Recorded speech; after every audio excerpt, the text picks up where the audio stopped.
Chapter 2. The Cycle of Exploitation. Head down, I push through the bustling throng of police headquarters. Voices overlap, shoulder radios crackle with codes, phones ring on loop. My focus is laser sharp, mind already 3 steps ahead, unpacking the new case. I duck and weave through the labyrinth of corridors, ignoring nods of recognition, dodging clusters of suits and uniformed officers deep in hushed conversation. At the conference room, I pause, hand on the door handle. I know who's inside. Draw a deep breath, steel myself, push open the door. Detective Sergeant McBride. Andy Delmonte looks up, an eyebrow raised, his pencil hovering above a notepad riddled with scrawl. Punctual as ever. Delmonte. Our eyes lock, his eyes twinkle with curiosity, or is that ambition? I swallow the urge to fire back a retort. We need each other, like it or not. He's an insufferable prick, but a damn good journo with sources I can only dream of. I give a terse nod. Ready to dive in? His answer is wordless, a sideways jerk of the head towards the empty chair. I drop into it heavily, slap a bulging case file onto the table. He leans in, eyes narrowing at the label. Financial scams targeted at women. He opens his mouth to speak, but I cut him off. Before you ask, yes, there's a definite pattern emerging. I flip it open to the first page, stabbing a finger at the list of names, each one seared into my brain, churning my gut. All affluent women aged 35 to 55, all successful professionals living alone, all targeted by the same scam.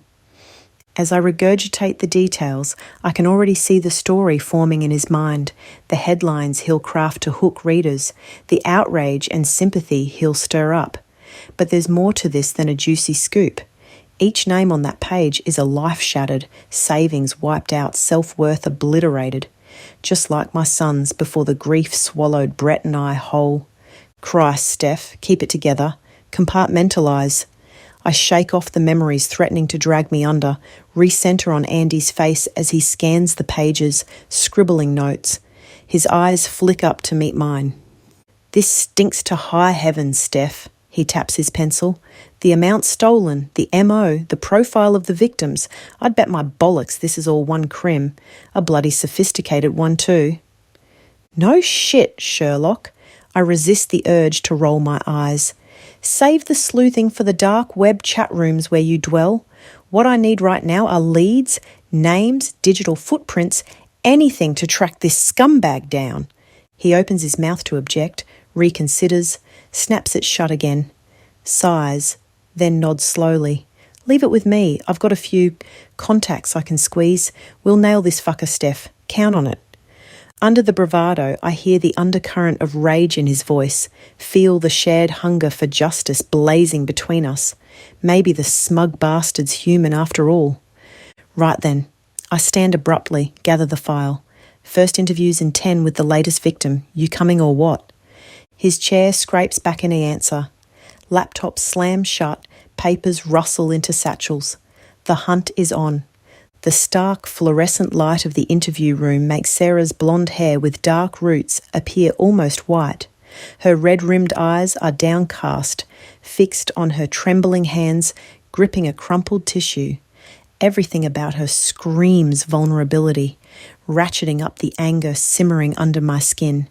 She's dressed like a corporate mover and shaker, power dressing in restrained and expensive clothing, restrained and expensive jewellery, restrained and expensive perfume. A pretty face atop a body that knows its way around the gyms and running paths of Adelaide's eastern suburbs. I slide into the seat opposite, arrange my features into something resembling compassion. Ms. Novak, I'm Detective Sergeant McBride. I know this is difficult, but I need you to tell me what happened. She sniffs, lifts her gaze to mine. It's all so humiliating. I feel like such an idiot. Her voice cracks. I thought he loved me. A classic romance scam. My jaw clenches. How many times have I heard variations of this story? The promises, the declarations of devotion, all to bleed the victim dry financially and emotionally. Start from the beginning, I prompt gently. How did you meet? As she recounts the sordid tale, either charming social media profile, the whirlwind online courtship, the requests for money that escalated into demands. I feel the weight of each word like a stone in my gut. The parallels to my own past are inescapable. Memories flicker at the edges of my consciousness. A baby's cry, a child's foot in a shoe, the acrid stench of smoke, shattered glass crunching underfoot, my family. I shove them back ruthlessly, force myself to focus on Sarah's wavering voice. And then he just disappeared, stopped answering my calls, my messages, like he never existed. She dissolves into sobs, shoulders heaving. I push the box of tissues towards her, swallow hard against the lump in my throat. You're not alone, Sarah. He's done this to others. We'll find him, I promise you that. Empty words, perhaps, but in this moment they're all I have to offer. That, and the cold comfort of justice yet to come. Andy clears his throat from the corner, a reminder of his presence. I shoot him a warning glare. Not now. Let her have this moment to grieve, to rage. There'll be time enough for his prying questions later. As Sarah's sobs subside into hiccups, I stand, touch her shoulder briefly. Thank you for your courage in coming forward. We'll be in touch. I turn to Andy and nod. He'll enjoy being in the room alone with a pretty woman. After his wife bore him 2 kids, she devoted herself to them and them alone, leaving Andy without a marriage relationship to speak of and feeling like he was a highly disrespected ATM. His mates said it had happened to them as well. All the pre-marriage talk of love and endless devotion, the honeymoon, the childless 2 years after the marriage, then the arrival of the kids, and despite their pain, these fathers ceased to be husbands in anything but name. They were superfluous to needs. Sex? Certainly not with their wives. Looking after the kids took it out of her, the wives said, and once in bed they rolled over and told their husbands and the father of their children they were too tired for sex. Andy hadn't had his end away with his wife for years. Every time he raised the subject, even meekly, his wife turned to him with anger on her face and, "That's all you ever think about," barked at him. "Thank God for brothels," he said to his mates. They all agreed. Out in the hallway, I lean against the wall, close my eyes, breathe deeply through my nose, will my racing heart to slow. This case, it hits too damn close to home. But I can't afford to fall apart, not when there's work to be done, a predator to catch. I straighten, square my shoulders. Time to pay a visit to the dark side of the web, see what secrets it yields. And heaven help the bastard when I find him. The fluorescent lights flicker overhead as I stride down the corridor, their harsh glare reflecting off the scuffed linoleum. Faces blur past, a kaleidoscope of concern and curiosity. They don't matter, not now. I push through the double doors, out into the computer crime section I lead, the circus is my team, and I know it. Logan's already there, perched on the edge of my desk, a knowing look in his eye. He's seen this before, the aftermath of an interview that cuts too deep. He's driven up from Menninghie, 90 minutes away. Rough one. His voice is low, meant only for my ears. I don't answer, just grab my jacket from the back of my chair, shrug it on. Let's go, we've got work to do. He falls into step beside me, his presence a silent comfort. We've been here before, on the precipice of a case that threatens to consume, but together we'll see it through. We always do. The car park is nearly empty, our footsteps echoing off the concrete. I slide behind the wheel, wait for Logan to buckle up before peeling out, tyres squealing. The CBD blurs past, a neon-soaked nightmare. My mind races, pieces of Sarah's story slotting into place alongside the shards of my own fractured past. The parallels are unmistakable, the pain all too familiar. But there's no time for wallowing, for self-pity. Not when there are answers to be found, justice to be served. I glance over at Logan, find him watching me, his expression unreadable. What? I ask. He shakes his head, looks out the window. Just thinking, about the case, about everything. I know what he means. This job, it takes a toll, on the mind, on the soul. But we keep going because we have to, because if not us, then who? The car eats up the kilometres, carrying us closer to the truth. And as Adelaide's lights fade in the rear view, I feel a flicker of something like hope. We'll crack this case, bring the bastard to justice. As the car pierces the night, my knuckles whiten on the steering wheel, Sarah's words still echoing in my skull. The injustice of it all, the way the system failed her at every turn, it's a familiar refrain, a bitter love song I know all too well. They told her there wasn't enough evidence, I spit out, my voice tight with barely contained rage. That it was her word against his, that she should just move on with her life. Logan sighs, runs a hand over his face. It's not right, Steph, but we'll make it right. We have to. I nod, jaw clenched so tight my teeth ache. He's right, of course, but the weight of it all, the responsibility, it's enough to crush a person. My mind drifts, unbidden, to my own unresolved trauma. The bombing that shattered my world, stole my sons and parents in one cruel blast. The betrayal by DM, the mentor who turned out to be nothing more than a manipulative cow. I feel the old anger rising, the familiar sting of tears burning behind my eyes. But I blink them back, focus on the road ahead. There's no time for weakness, not now. We need to dig deeper, I say, my voice steady despite the storm raging inside. The dark web's our best bet. If we can infiltrate their networks, find out who's behind these scams. Logan nods, already tapping away at his laptop. On it, I've got a few leads, some old contacts who might be able to point us in the right direction.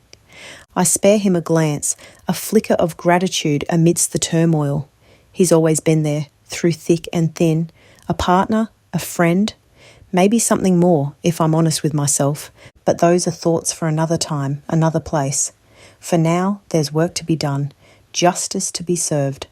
And as the city speeds by, a blur of neon and shadows, I feel a grim determination take hold. We'll see this through to the end, no matter where it leads.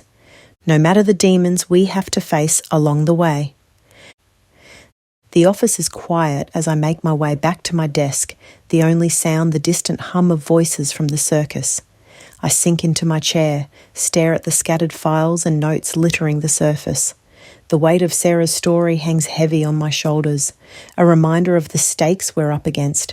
I power up my PC, start pulling up old case files, searching for connections, anything that might give us an edge, a way in, but the words blur together, the images fading into a haze of pixels and pain.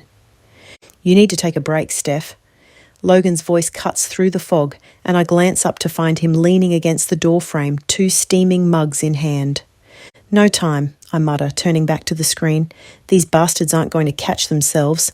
He sighs, sets one of the mugs down on my desk. The rich aroma of coffee fills the air, mingling with the faint scent of his Dolce & Gabbana cologne. You're no good to anyone if you run yourself into the ground. Trust me, I know. I meet his gaze, see the understanding in those eyes. He's been there, walked this path before, the lure of obsession, the siren song of justice at any cost. I can't let her down, Logan. I can't let any of them down. My voice cracks, the facade of strength crumbling under the weight of it all. He reaches out, lays a hand on my shoulder. Warm, solid, grounding. We won't, but we need to be smart about this, Steph. We need to play the long game. I nod, take a sip of coffee. The bitter liquid scalds my tongue, but it's a welcome pain, a reminder that I'm still alive, still fighting. All right, I say, setting the mug aside, show me what you've got. And as we huddle over his laptop, poring over data and the leads, I feel a flicker of hope amidst the darkness. A sense that maybe, just maybe, we might be able to pull this off. Justice might not be as far out of reach as it seems. I lean in closer, the glow of the laptop screen illuminating the determination etched on Logan's features. His fingers zip across the keyboard, lines of code and encrypted messages flashing before our eyes. There, he says, pointing to a string of numbers that mean nothing to me. That's our way in, the back door to their operation. I squint at the screen, trying to make sense of it all. You're sure? It seems too easy. Logan chuckles, a low rumble in his chest. Easy? No way, but possible with the right approach. We need to be careful, cover our tracks. One wrong move and they'll know we're onto them. In other words, business as usual for Logan, my team, and me. I nod, my mind already racing with the possibilities, the risks, the potential for justice. What's our next move? I ask. He leans back, runs a hand through his hair. The acne scars on his cheeks are stark in the harsh light, a reminder of the battles he's fought, both on the outside and within. We do what we always do, establish a presence on the dark web, create a persona, build a reputation, gain their trust. And then what? I ask, already knowing the answer but needing to hear it aloud. Then we take them down from the inside. His voice is steady, resolute. We gather the evidence, build an airtight case, and we make sure they never hurt anyone again. I feel a surge of adrenaline, the thrill of the hunt coursing through my veins. This is what I live for, what drives me, the chance to make a difference, to bring light to the darkness. But I also feel the weight of responsibility, the burden of the badge, the knowledge that one misstep could jeopardize everything we've worked for. It won't be easy, I say, my voice barely above a whisper. They're smart, cautious. They won't let in anyone they don't know. Logan meets my gaze, his eyes burning with a fierce intensity. I know, but we're smarter, and we have something they don't. What's that? He smiles, a thin, razor-sharp grin. A reason to fight, a purpose beyond ourselves, and the skills to back it up. I nod, feeling a renewed sense of determination wash over me. He's right. We can do this. We have to do this. For Sarah, for all the victims whose lives have been shattered by these sorts of bastards, for the ones we couldn't save and the ones we still can. Let's get to work, I say, rolling up my sleeves. We've got a long night ahead of us.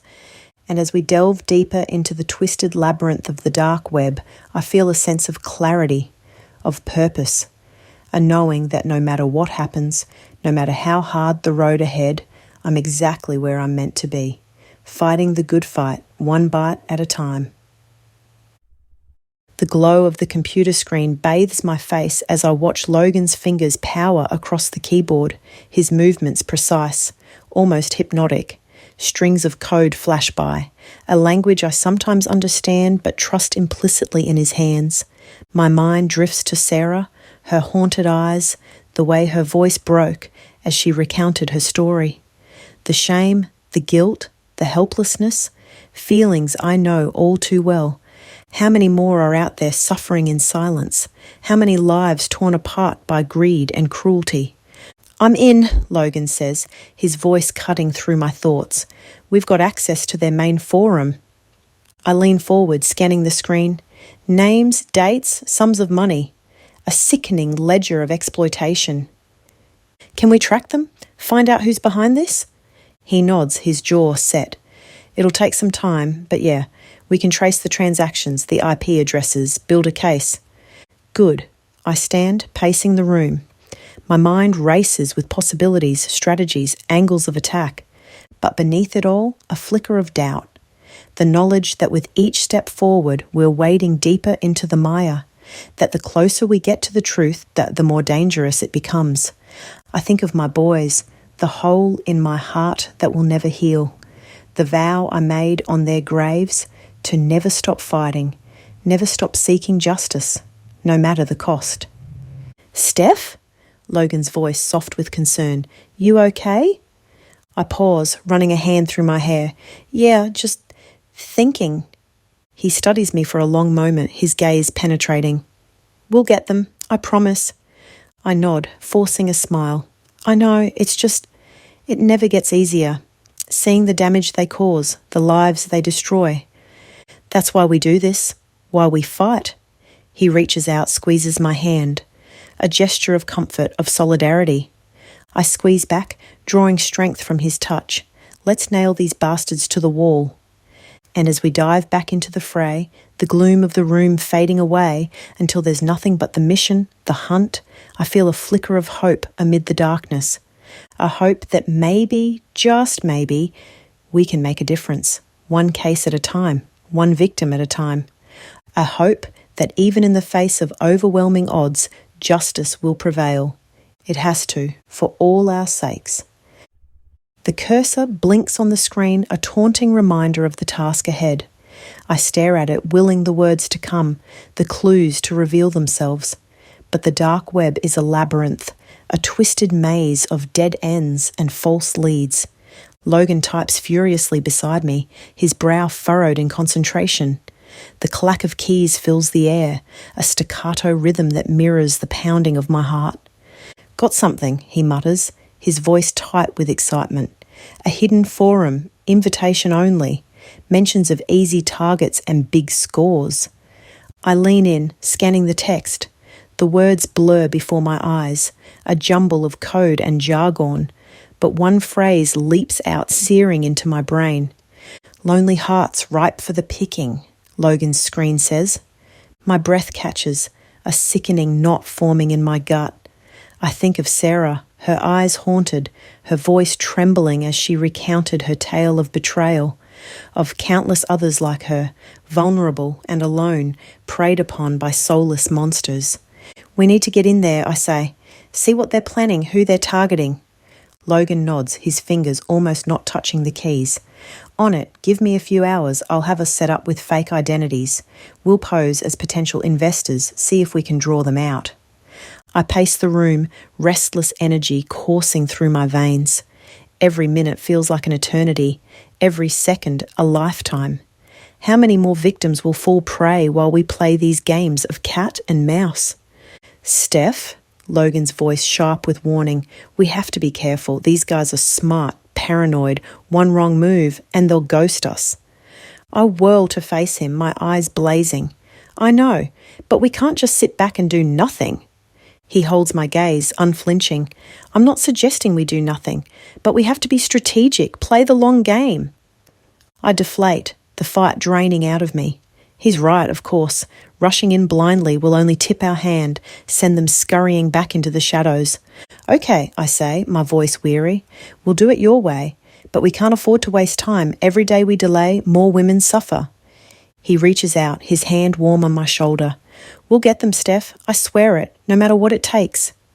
I nod, steeling myself for the battle ahead, for the long nights and longer days, the false leads and dashed hopes, for the knowledge that even if we win this fight, there will always be another predator lurking in the shadows, another victim crying out for justice, more and more each day, each month, each year. But as I settle back in front of the screen, my eyes locked on the blinking cursor, I feel a flicker of something else amid the weariness and despair. A flicker of determination, of purpose, of the unshakable conviction that this is what I was meant to do, what I was born to do, to stand up for the lost and the broken, to be their voice, their champion, no matter the cost.